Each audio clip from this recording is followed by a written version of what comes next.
نحن أبناء هذا الوطن. الشعب السوري شعب واحد، يعيشون في وطن واحد. لا ينبغي لأحد أن ينعزل عن الشعب السوري ويثير الأنانية والطائفية بين الشعب ويفضل نفسه على آخر.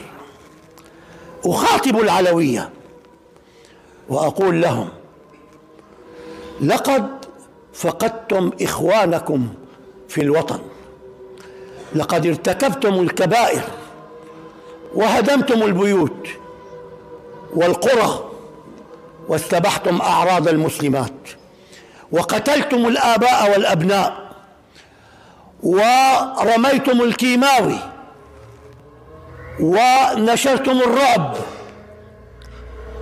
ونشرتم السجون والمجازر الجماعية. ماذا أبقيتم لأنفسكم من احترام للناس؟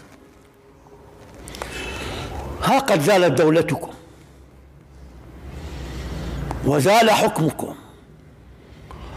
وسيلاحق مجرموكم أينما ذهبوا، من تلطخت يده بدماء السوريين.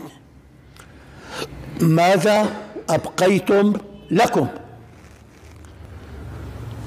الآن يجب أن تهدأوا قبل أن تسيل دماء الطائفية معكم، لأنكم ستحاربون بكل أصناف الحروب ليأخذ الناس ثأرهم منكم.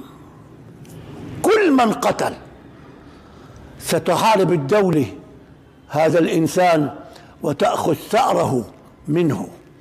كل من قتل، كل من سرق، كل من أرعب، سيأخذ المسلمون ثأرهم منهم. إنما جزاء الذين يحاربون الله ورسوله ويسعون في الأرض فسادا أن تقتل أيديهم، أن تقتل شو؟ أن يقتلوا أو يصلبوا، أن يقتلوا أو يصلبوا، أو تقطع أيديهم وأرجلهم من خلاف، أو ينفوا من الأرض، يحبسوا أو يطردوا من بلادنا، لأنهم ليس لهم أحقية ألا يتعايشوا مع أبناء وطنهم.